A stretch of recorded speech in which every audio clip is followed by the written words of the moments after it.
Já que é culto de libertação, deixa eu te ensinar isso.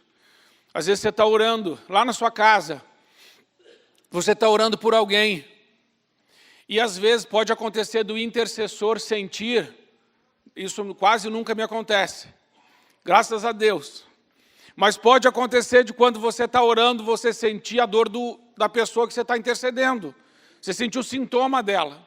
Isso acontece muito ali, por exemplo, com a Karine.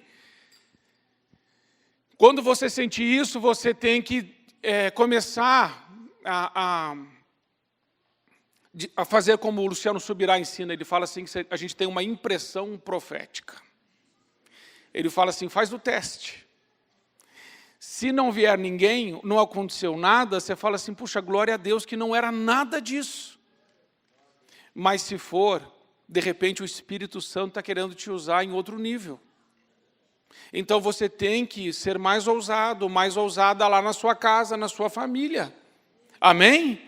Ore pela sua família, porque Deus vai te revelando e você vai colocar em ordem a sua casa. Hoje é isso, põe em ordem a sua casa, em nome de Jesus. Nós vamos ver a vida de dois homens de Deus. Nós vamos ver a vida de Ezequias e nós vamos ver a vida de Samuel. Dois grandes homens de Deus. Ezequias, põe em ordem a tua casa. Então, Ezequias era rei, Ezequias era rico, Ezequias era famoso, Ezequias estava num lugar que talvez qualquer um de nós quisesse estar, numa posição privilegiada, uma posição de autoridade. Ezequias também era um homem de Deus, um excelente rei. Mas um dia, porém, o profeta Isaías chega diante lá de Ezequias e diz, olha, a enfermidade que você tem, Ezequias, ela é para a morte. E Deus mandou te dizer o seguinte, põe a tua casa em ordem. Põe em ordem a tua casa, porque certamente morrerás e não viverás. Meu Deus, imagina se Deus manda um profeta na sua casa. Bate lá e diz assim, ô fulano, é o seguinte, essa tua enfermidade aí, Deus mandou te dizer que é de morte. E ele disse assim, põe em ordem a tua casa, certamente morrerás e não viverás.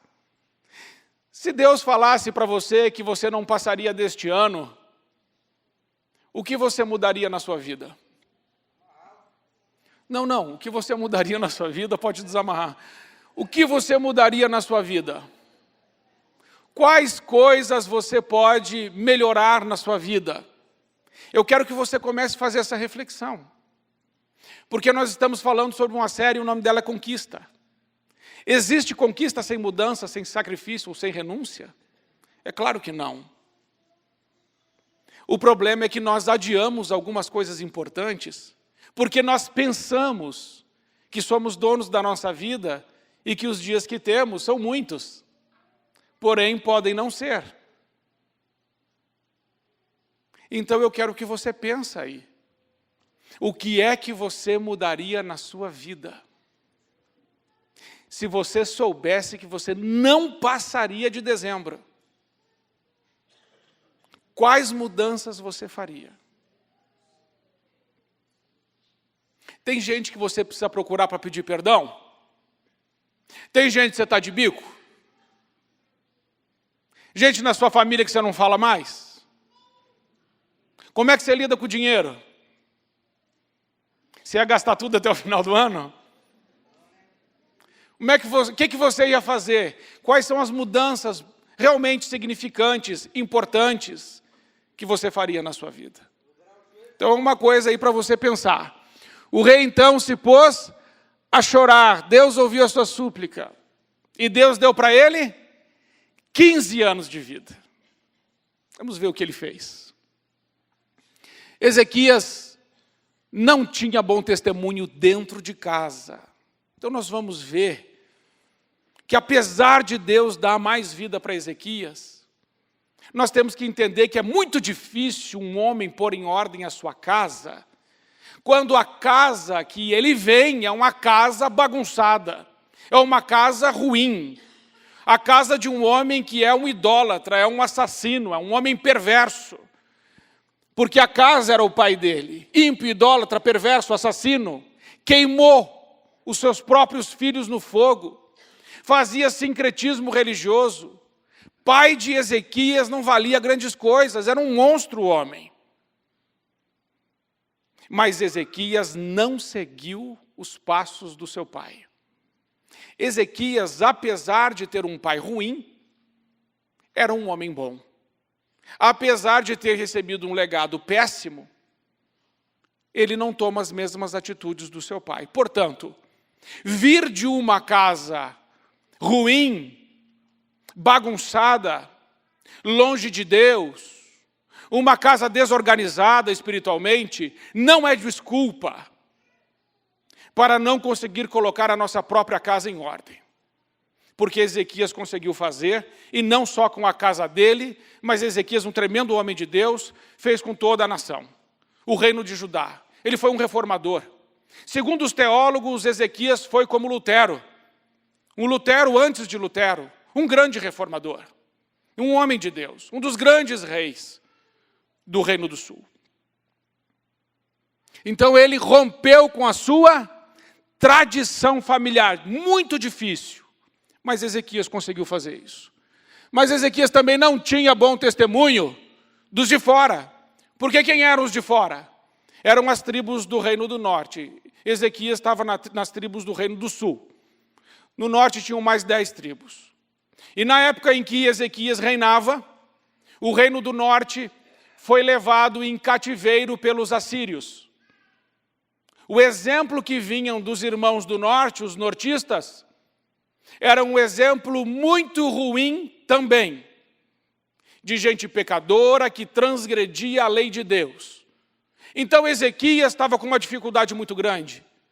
Para pôr a sua casa em ordem, ele não tinha bom exemplo nem de dentro, mas também não tinha um bom exemplo do lado de fora.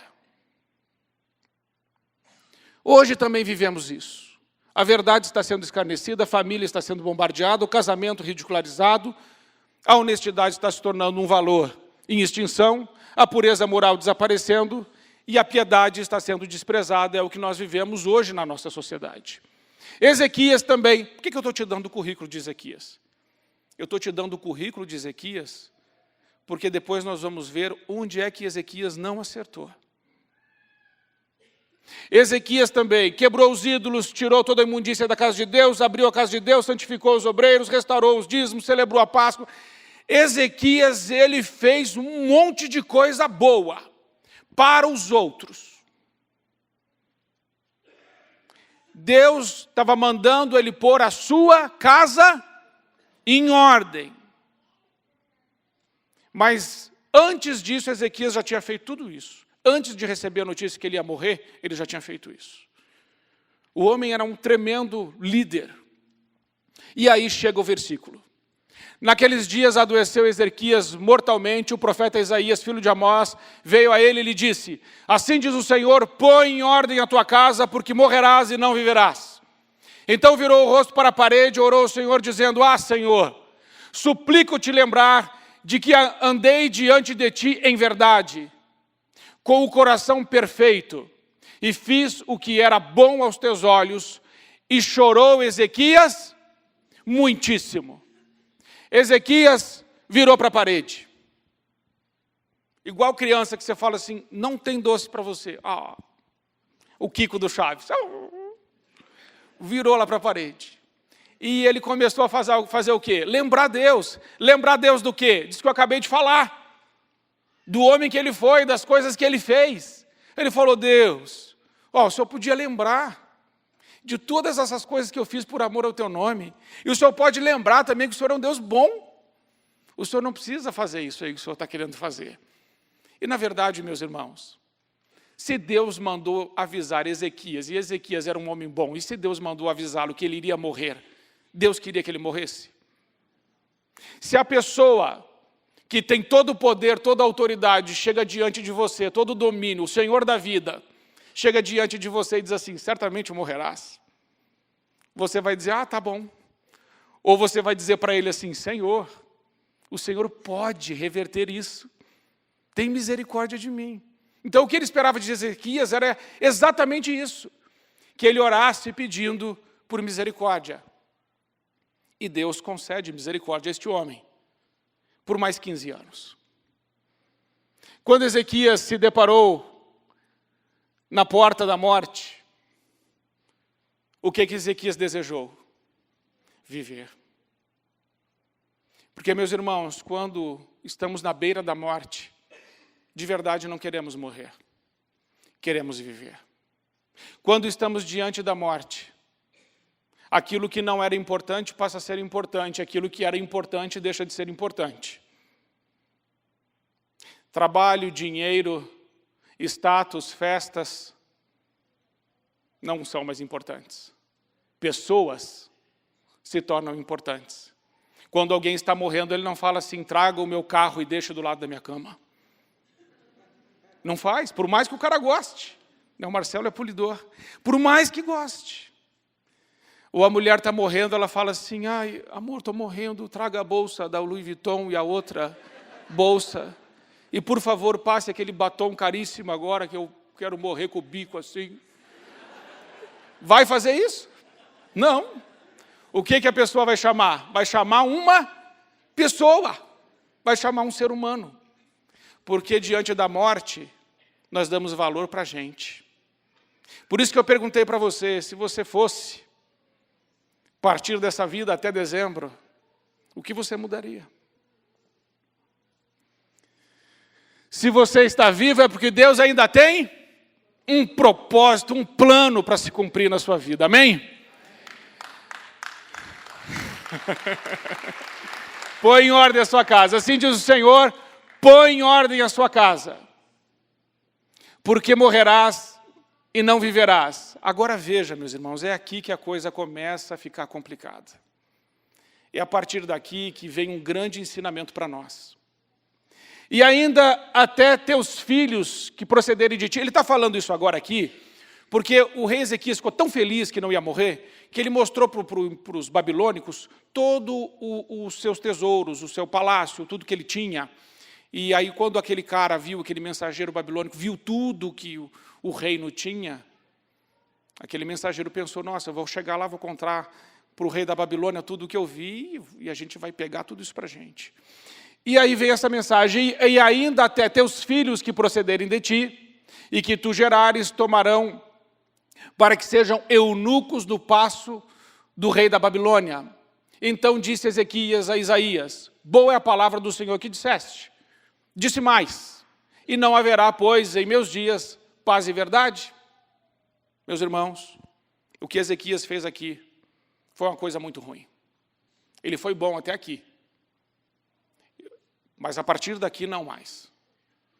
Aqui Ezequias está dizendo o seguinte, Senhor, eu tenho mais 15 anos de vida, e se os babilônicos vão vir e destruir tudo que eu construí, não tem problema, desde que não seja no meu reinado, desde que não seja enquanto eu estiver. Mas se os meus filhos forem levados escravos para serem eunucos do rei, lá na Babilônia, por mim, tudo bem. Que coisa estranha que um homem de Deus está dizendo. Ele está sendo totalmente egoísta, egocêntrico. Ele não está preocupado com as futuras gerações. Ele não está preocupado com quem está dentro da sua casa. Ele não está preocupado em formar uma geração vencedora, uma futura geração. Na verdade, ele só está preocupado com ele. Mas Deus disse para ele, põe em ordem a tua casa. Deus não estava falando de coisas. Certamente Deus estava falando de pessoas. Tinha Manassés 12 anos de idade quando começou a reinar e 55 quando reinou em Jerusalém. Quem é Manassés? A gente lê em 1 Reis, em 2 Reis 20, a gente lê sobre Ezequias. Em 2 Reis 21, a gente lê sobre Manassés. Manassés é filho de Ezequias. Manassés nasce 3 anos depois que Ezequias é curado por Deus. 3 anos depois. Significa que Manassés veio depois do milagre de Deus. Manassés já é fruto do milagre de Deus, porque não era para Ezequias ter esse filho. Ezequias é curado com 39 anos, morre com 54 anos. Tem Manassés 3 anos depois que é curado. E Manassés começa a reinar com 12 anos de idade. Quem foi Manassés? O pior rei que teve. Pensa num rei ruim. Pensa num filho que não foi discipulado. Pensa num filho que não foi ensinado. Pense num filho que foi deixado.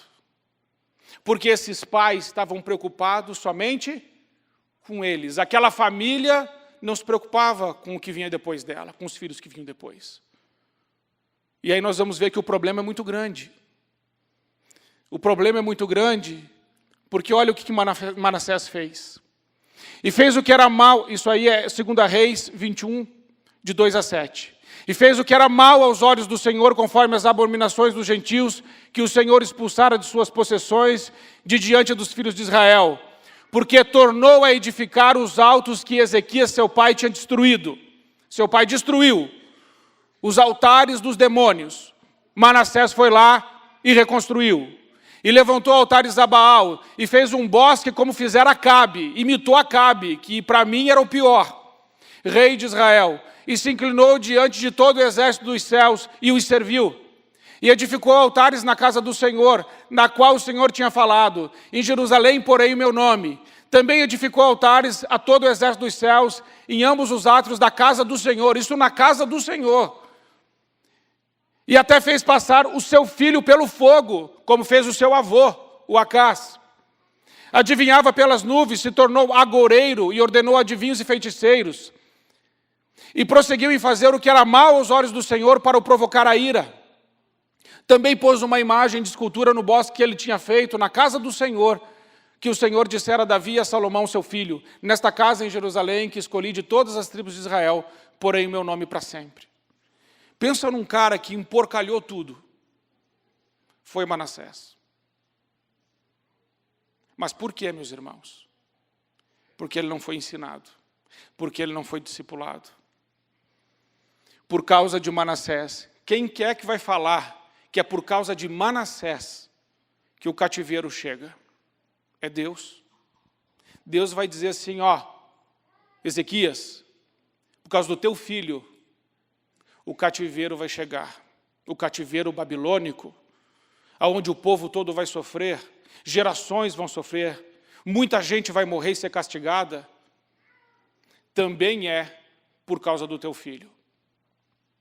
O cativeiro babilônico foi gerado na casa de Ezequias. Mais de 100 anos depois, cumpre-se a profecia. A Babilônia cerca Jerusalém para fazer cumprir a palavra do Senhor.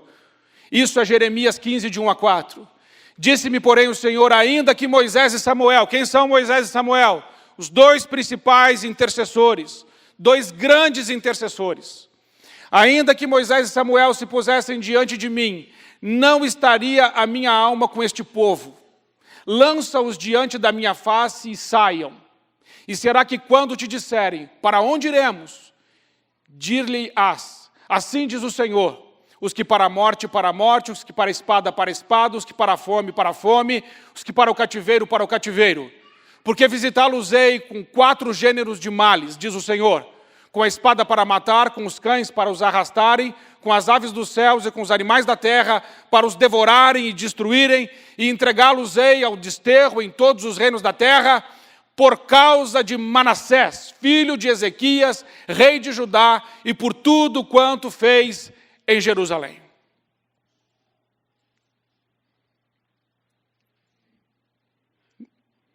Se nós, meus irmãos, não discipularmos a geração seguinte, não adianta sermos pessoas excelentes.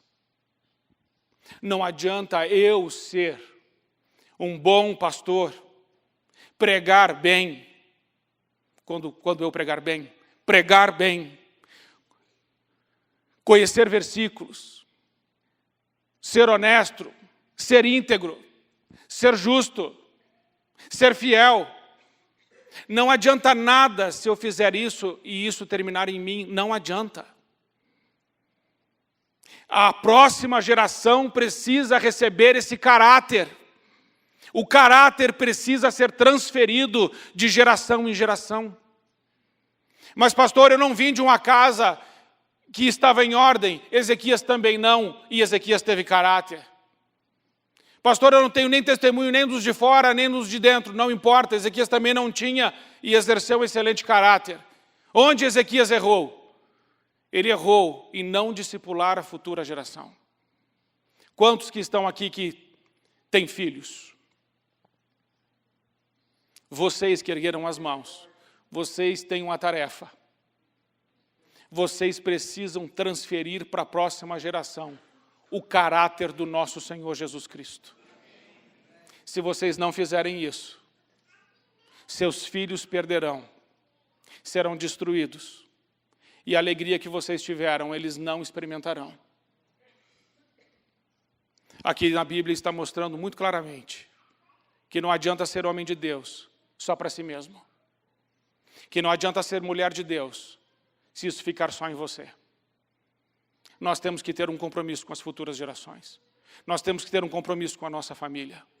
Nós temos que ter um compromisso também com os nossos pais, irmãos, tios e primos, de transferir a eles o caráter que recebemos de Jesus Cristo, nosso Senhor. Samuel, olha Samuel, impecável também. Para mim, Samuel não tinha defeito. Mas estudando melhor Samuel, tem sim. E o defeito está na mesma área que Ezequias. Veja Samuel. Eu já envelheci e encaneci, e eis que os meus filhos estão convosco, e tenho andado diante de vós desde a minha mocidade até o dia de hoje. Eis-me aqui, testificai contra mim perante o Senhor e perante o seu ungido, a quem o boi tomei, a quem o jumento tomei, a quem defraudei, a quem tenho oprimido, de cuja a mão tenho recebido suborno, e com ele encobri os meus olhos e vou-lo restituirei. Então disseram, em nada nos defraudaste, nem nos oprimiste, nem recebeste coisa alguma da mão de ninguém. E ele lhes disse, o Senhor seja testemunha contra vós e o seu ungido seja hoje testemunha, de que nada tendes achado na minha mão. E disse o povo, ele é testemunha. Amém? Samuel, impecável. Vida de Samuel, sem retoque. Ministério, imaculado. Não tem uma mancha no ministério do profeta Samuel. No ministério do juiz Samuel. No ministério do líder político Samuel. Não tem um retoque. Mas tem um senão. Samuel e sua casa. Isso é 1 Samuel, ali o que eu li era 1 Samuel 12. Aqui é 1 Samuel 8, de 1 a 5. E sucedeu que Samuel, envelhecido, constituiu a seus filhos por juízes. Primeiro erro. Homem não constitui seus filhos para juízes. Quem constitui juízes é Deus. Samuel constituiu sobre Israel. E o nome do seu filho, o primogênito, era Joel. E o nome do seu segundo era Abia. E foram juízes em Berseba. Porém, seus filhos não andaram pelos caminhos dele. Antes, se inclinaram à avareza e aceitaram suborno e perverteram o direito. E todos os anciãos de Israel se congregaram e vieram a Samuel e a Ramá e disseram-lhe, eis que já está velho, os teus filhos não andam pelos teus? Meus irmãos, eu não quero ouvir isso não. Eu não quero ouvir isso não. Eu não quero chegar no final do meu ministério e ouvir isso. Eu não quero que você chegue no final da sua vida e a sua família se reúnam, as pessoas se reúnam e digam assim, você é uma bênção, mas os seus filhos não são. Você é uma bênção, mas sua família não é. Você é uma bênção, você realmente não pode falar. Mas aqueles que andavam perto de você, não são não. Isso é coisa para ouvir no fim da vida? O preço que Samuel pagou? Mas ele não discipulou seus filhos. Parece que estava sobre ele a herança de Eli. Seus filhos não andaram pelos seus caminhos. Constitui-nos, pois, agora um rei sobre nós, para que ele nos julgue como tem todas as nações. Assim como o cativeiro babilônico foi gerado dentro da casa de Ezequias, a monarquia foi gerado também dentro da casa de Samuel. O que é que está sendo gerado dentro da sua casa? O que é que está sendo gerado dentro da minha casa? Precisamos discipular. Meus irmãos, essa não é uma tarefa da igreja só. O discipulado é uma tarefa daqueles que estão perto, daqueles que têm influência sobre. O discipulado é daqueles que têm autoridade sobre. Quem tem autoridade sobre seus filhos é você. Quem tem autoridade sobre algumas pessoas que Deus colocou na sua vida é você. Quem tem autoridade sobre a minha vida é o pastor Sebastião, que me discipulou, me discipula. Você precisa ser discipulado e você precisa discipular alguém. Amém, gente?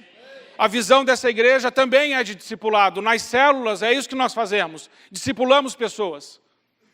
Quando essa igreja aderiu à visão de células, é porque ela quer garantir que o caráter seja passado de geração em geração e as famílias não sejam destruídas. Porque dentro das células prega-se a palavra de Deus, ensina-se a palavra de Deus. E também pede-se que isso continue durante a semana. Portanto, você que não está participando de uma célula, entenda, uma célula não é só um encontro semanal. A célula é um lugar de discipulado que pode garantir o sucesso das futuras gerações. Agora pode aplaudir, realmente essa aí pode aplaudir. Tá bom, obrigado. Então, gente, esse assunto pode parecer para você, pastor, isso aí não é um assunto assim muito legal. Meus irmãos, sabe o que é legal? Legal é quando você chegar ao final da sua vida, sua família reunir em torno de você, e você olhar para um e para outro, e para todos, e poder dizer assim, aqui estão os homens e mulheres de Deus. Aqui está uma família bendita do Senhor. Aqui está uma gente que toda a sociedade pode dizer, essas pessoas, elas fazem a diferença onde estão. Aqui tem gente que tem os olhos de Jesus, o brilho da face de Cristo no rosto. Aqui tem gente sensível à voz do Espírito Santo nessa casa. Aqui tem gente que não é desonesta, que não se vende, que não trapaceia, que não engana, que não mente. Porque na nossa família reina o Senhor Jesus Cristo. Isso vem pelo discipulado. Amém? Então, meus irmãos, nós precisamos entender que para pôr em ordem a casa, nós vamos precisar discipular. Sem discipulado, você não põe em ordem sua casa. Discipulado não é função da escola. Escola escolariza. Escola nem educa. Quem educa é pai e mãe. Escola escolariza. Escola dá certificado. Quem educa é pai e mãe. Quem discipula não é pastor. Quem discipula é pai e mãe. Ouve, Israel, o nosso Senhor, o nosso Deus é o único Senhor. Amará, pois, o Senhor, o teu Deus, de todo o teu coração, de toda a tua alma, de todas as tuas forças. E essas palavras que hoje te ordeno estarão no teu coração e ensinará aos teus filhos. Quem são seus filhos? Seus filhos não precisam ser só filhos biológicos, não. Podem ser filhos espirituais, podem ser pessoas carentes que não têm referência, que Deus colocou na sua vida. E você tem uma influência, uma responsabilidade sobre essas pessoas, de transferir o caráter do nosso Senhor para elas também, porque o caráter do nosso Senhor já está em você. Você vai dar o que você tem de melhor. Isso é uma coisa muito boa. Ensine. Não tenha medo, pastor, o que vão pensar não importa. O que importa é que quando morrerem vão para o céu. Isso importa. O que importa é deixar uma geração cheia do Espírito Santo. Não existe avivamento sem discipulado. O avivamento morre na geração seguinte sem discipulado. Avivamento sem discipulado é fogo de palha. Não dura. aos teus filhos, e delas falarás, sentado em tua casa, andando pelo caminho, deitando, levantando-te. Também as atarás por sinal na tua mão, e te serão por frontais entre os olhos, e as escreverás nos umbrais da tua casa e nas tuas portas. Ó Deus, nós ouvimos com os nossos ouvidos, e os nossos pais nos têm contado a obra que fizeste em seus dias, nos tempos da antiguidade. Meus irmãos, quando eu me converti, e já estou encerrando, porque já são 9h29, discipulado, 9h29. Quando eu me converti, a minha casa era uma casa que era oprimida por demônios. E o pastor Sebastião me ensinou, naquele livro do Neil Anderson, pastor, Quebrando Correntes, tinha escrito lá, quem eu sou e aonde estou em Cristo, a minha identidade em Cristo. Meus irmãos, aquilo fez uma diferença na minha vida. Eu peguei e xeroquei aquela página, quem eu sou em Cristo e onde estou em Cristo, e colei na geladeira, colei na televisão, colei na porta do armário, colei no espelho do banheiro. Onde eu ia, estava lá, eu sou a luz do mundo, eu sou o sal da terra, eu sou um instrumento de justiça, eu sou um dispenseiro da graça, eu sou amigo de Cristo, estou ligado à videira verdadeira, eu estou assentado com Cristo nas regiões espirituais, numa posição de autoridade, eu tudo posso no Senhor. Quando o diabo vinha, eu começava a falar, eu sou. Até o diabo falar assim, eu não sou, e daí, tchum. Discipulado, meus irmãos, tem preço. Tem preço. Agora, se você não amar a palavra do Senhor, se você não retê-la no seu coração, como você vai resistir o dia mal? Porque Jesus disse, do seu interior fluirão rios de água viva. Tem um monte de gente com sede. E Deus te ergueu para ser fonte. Deus te ergueu para ser rio no meio do deserto. Deus te ergueu para regar uma geração e fazer dela um lindo jardim frutífero para a glória dele. É para isso que você existe. Por isso, volte a amar a palavra de Deus. Volte a ler a palavra de Deus. E se disponha a ensinar a palavra de Deus.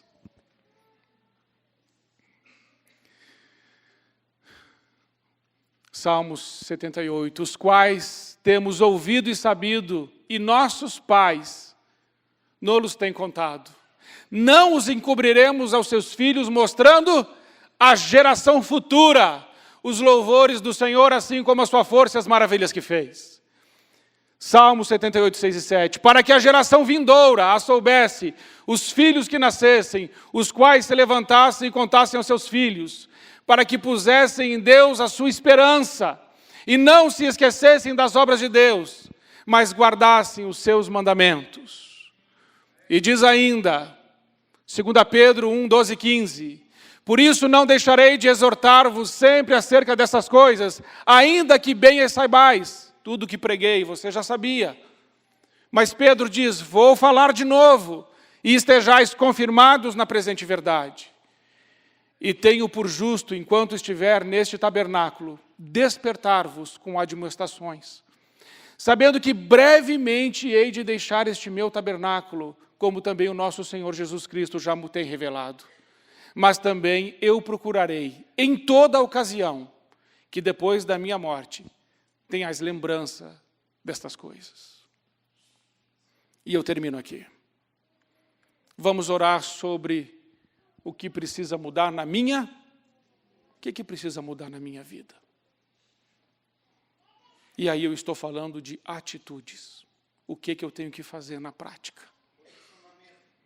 Segundo, o que é que precisa mudar na minha família. Terceiro, o que precisa mudar para que eu deixar um legado. Por quê? Porque Ezequias foi um grande homem. Samuel foi um grande homem, mas seus filhos não. Eu tenho sempre dito, quando o sucesso termina em mim, eu fui um fracasso. O sucesso está na sucessão. Temos que garantir a presença de Deus nas futuras gerações. Amém? A palavra de Deus diz em Jeremias 29, 11, porque eu bem sei que os pensamentos que tenho a vosso respeito, diz o Senhor, são pensamentos de paz e não de mal, para vos dar o fim que esperais. Que fim você espera? Eu quero convidar você a fazer essa oração. O que é que precisa mudar na sua vida? Você precisa dizer a Deus: Senhor, isso precisa mudar e eu vou tomar uma atitude. Segundo, o que precisa mudar na minha família? Senhor, me use. Terceiro, Senhor, eu quero deixar um legado diferente de Ezequias, quero deixar um legado diferente em relação a filhos de Samuel. Eu quero deixar uma família cheia do Espírito Santo. Amém? Então eu quero que você deixe o seu lugar e venha fazer essa oração. É você e Deus. O que precisa mudar? O que eu preciso mudar na minha vida? Como é que Deus pode me usar na minha família? E que legado eu quero deixar? Você e Deus. Pode deixar o seu lugar e vir. Procure o altar. Um momento solene de oração. Eu não quero atrapalhar você. Eu quero deixar você e Deus agora, porque isso é coisa muito séria. Nós estamos falando da nossa vida, da nossa família e da continuação da nossa família. Não queremos que a nossa família se perca. Mas nós vimos que hoje, nessa noite, que grandes homens de Deus perderam as suas famílias. E que nenhum sucesso compensa o fracasso da família. E ainda quero te fazer um apelo a você que está aí. Talvez existam pessoas perto de você, que talvez você seja a única boca de Deus que elas tenham. Eu peço que você venha orar por essas pessoas, que talvez elas tenham só você como uma boca de Deus, para que Deus te use. Sabe por quê, meus irmãos? Se Deus não usar sua boca, quem Ele vai usar? E eu quero que você ore consagrando a sua vida, a sua família, consagrando os seus lábios a Deus, pedindo nessa noite ao Espírito Santo: Espírito Santo, vem sobre mim e me convence agora o que eu preciso mudar na minha vida, porque eu não vou terminar esse ano do jeito que eu comecei. Quais são as atitudes que o Senhor espera de mim? Atitudes. Na sexta passada falamos sobre solitude, de nós termos um tempo com Deus. Hoje nós estamos falando das atitudes que vêm da solitude. Você precisa orar e dizer: Deus, o Senhor conhece minha família. A minha família precisa do Senhor. Mas a minha família vai ser abençoada através da minha vida. E Deus, o Senhor precisa me ajudar a deixar um legado que faça diferença nessa terra. Fala para Deus: Senhor, eu quero ver a minha família no final da minha vida como uma família bendita do Senhor.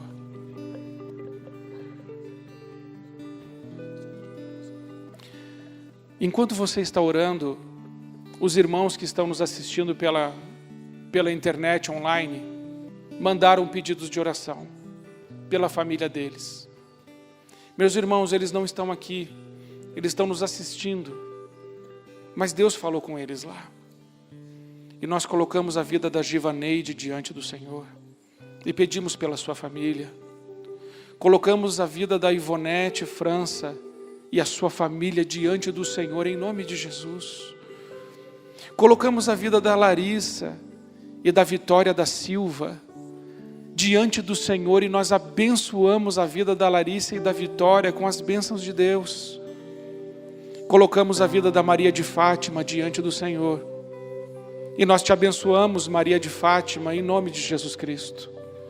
Colocamos a vida do Cristiano, e nós abençoamos você, Cristiano, em nome de Jesus. Que a graça de Deus te alcance agora aí. Nós abençoamos a Sônia Silva no poder do nome de Jesus Cristo. E concordamos que a família dela é abençoada também. Abençoamos o Renan Freitas, em nome de Jesus, Renan. Você é abençoado. E todas essas pessoas que nós lemos os nomes.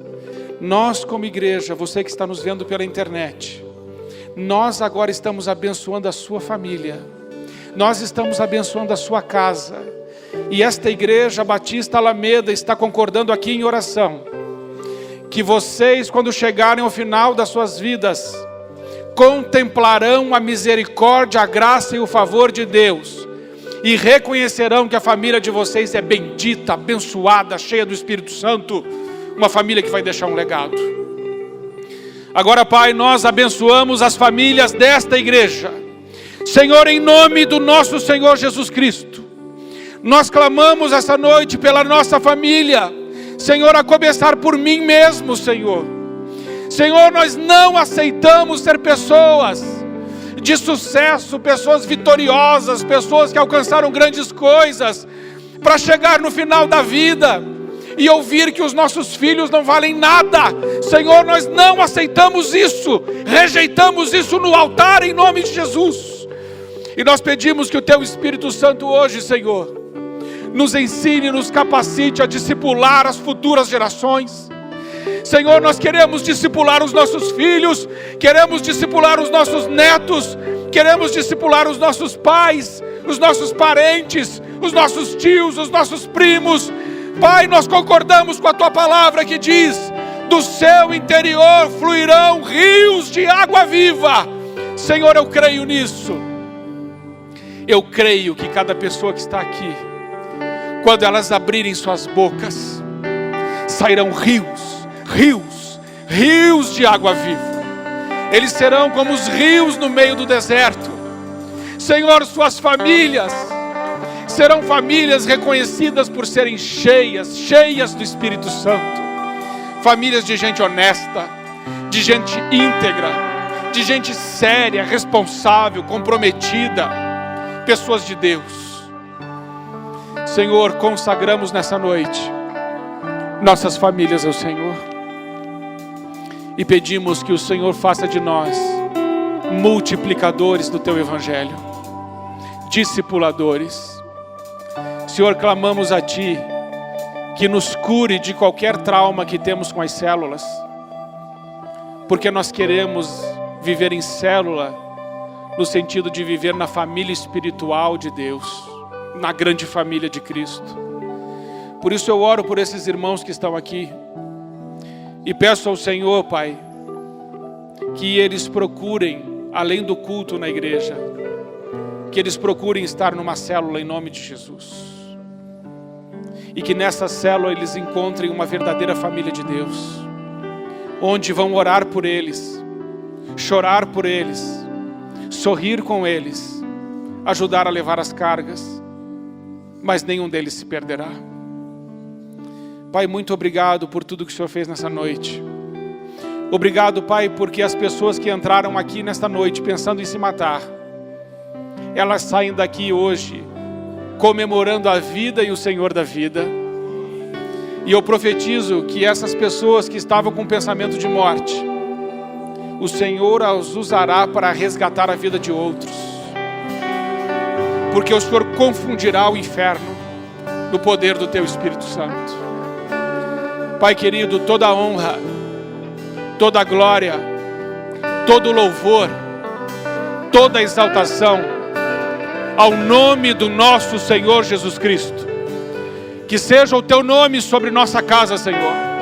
Que seja o Teu nome sobre a nossa família. Que seja o Teu nome sobre as nossas vidas. E o Senhor Espírito Santo, guie-nos, ensine-nos, ensine a gente, Senhor, a ser mais parecido contigo.